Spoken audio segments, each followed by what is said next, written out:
Welcome to our final week with the Gospel according to John. It's been nearly 5 months, probably a lot longer than any of us, including myself, anticipated spending with this Gospel, but it's so unique. I'm glad we spent this time, and I hope you feel the same. Prior to consideration of these last 2 chapters in John, I want to remind you of what we're going to start doing next week. And we've been on this journey for about 120 weeks of having a video made every week and then visiting with it during our church go time. We started during the pandemic when we were meeting through Zoom, and then when we started meeting again in person, we've just continued this same format. And the format has been, we've sort of started with the Bible and explored how the Bible is appropriate and relevant to today in our lives together. Well, now we're going to change the format. Instead of starting with the Bible and getting to us, we're going to start with us. And that is the questions that you have sent me. And if you haven't sent me questions, feel free to continue doing that, because the format is going to be, we're going to start with the questions you have about faith, about the Bible, about issues that we're facing today, about the church, any questions you have. And that's going to be the subject matter. And then we're going to bring to bear on your questions, our thoughts, our experiences, the tradition of the church, and a biblical perspective. So it's a different starting point, and I'm looking forward to it. And as long as the questions keep coming, we'll keep with that format for a period of time. Now we turn to our final encounter with the Gospel according to John. Chapters 20 and 21 are a set of segments or short stories, you might say, of the post-resurrection experiences of the disciples with Jesus. And so it's a unique collection of stories. And my best summary of chapters 20 and 21 is the name of a song that was coined by a group that entertained in the church 40 years ago. And they wrote a song entitled, "Something Happened Here." You see, when you experience the story of the resurrection, the Gospel according to John, something happened around that resurrection experience that convinced those first disciples that the Word becoming flesh in Jesus was a life changer and a world changer. Something happened here. And the author makes it clear in these last 2 chapters that there were many stories about what happened in the post-resurrection experience, but he makes it perfectly clear that in the 60 years between 30 AD, approximately Jesus' death, and 90 AD, approximately when the Gospel according to John was written, that the life of Jesus was changing the world. They saw that over that 60-year period of time. But they also were convinced, as the authors of the Gospel according to John, that something was missing from the library of the Christian community. Matthew, Mark, and Luke did a wonderful job of answering the question, who? Jesus. What? What did he teach? What did he do? Where? In the Holy Land, in Jerusalem, and in Galilee. When? 30 AD.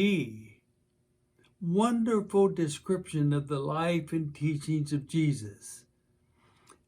But the authors of this Gospel according to John said something is missing, and that is the answer to the question, why? And that's the reason why John composed the gospel around the message of Jesus, that Jesus replaced the law as the source of understanding divine love.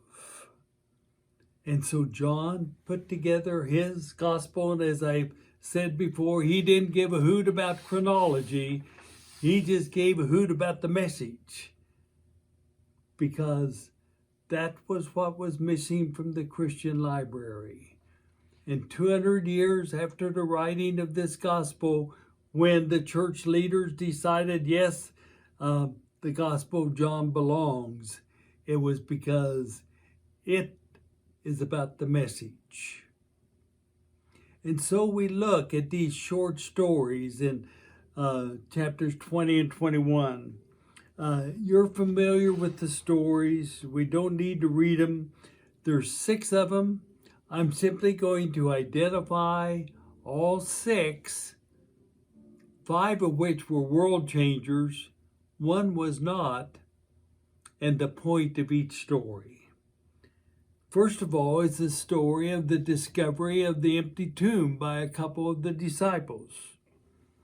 It's fascinating. The fact that there was an empty tomb was not a life changer, not a world changer. At the end of the story, what happened? The disciples left and went home. Period. Then the next short story, the encounter of Jesus and Mary. That's a life changer. It's one of the most beautiful stories written in all of the 66 books in the library called the Bible. The story of Mary's tears of grief turning into tears of joy. And this story is included because of the ending of the story. Jesus said to Mary, "Go and tell." Maybe that's the reason why the songwriters wrote the story, "Tell me the stories of Jesus." Because Jesus said to Mary, "Don't keep this to yourself. Go and tell." Then we have the encounter of Jesus with the disciples. Certainly a life changer.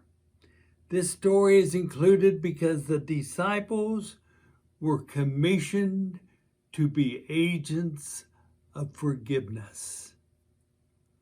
And forgiveness is a life changer. Forgiveness is a world changer.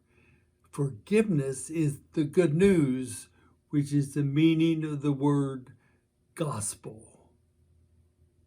Jesus with the disciples was a world changer because it made it perfectly clear disciples were the agents of forgiveness.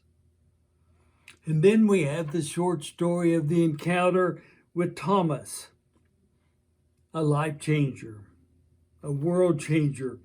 This is a story not just about Thomas. We do a lot about the doubting Thomas, but rather it's a story of abundant grace as Jesus accepted Thomas for who he was and where he was, and Jesus met Thomas every step of the way. It's all about grace. And then the 5th story, Jesus and the disciples gone fishing. The fishing story.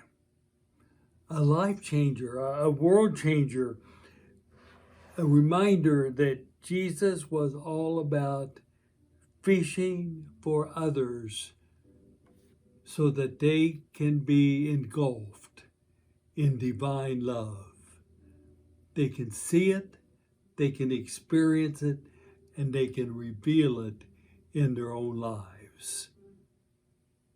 That's what fishing is all about. according to Jesus. The final story is Jesus and Peter. It's a life changer and a world changer because it underscores the role of discipleship.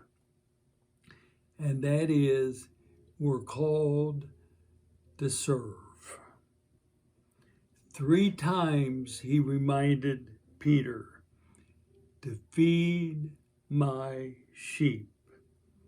With the final words of Jesus in the gospel, follow me, and to follow me, you will feed my sheep. Oh, well, what a gathering of 6 short stories, and what it reveals about the message that John wanted to communicate about the man named Jesus. Indeed, simply to conclude our 5-month journey, the Gospel of John was written to be certain that the reader, including you and me, that we will get the message. The incarnation was not once and forever in the life of Jesus. The incarnation, the Word becoming flesh, was once in Jesus, but forever in disciples, including you and me. Now, after 5 months, I simply have one question for you to think about and that we can talk about on Sunday, and that is, what is this study of the Gospel of John meant to you as a follower of Jesus? Let me repeat. What has this study of John meant to you as a follower of Jesus? Enjoy your thoughts, and we'll enjoy our conversation on Sunday. Thank you.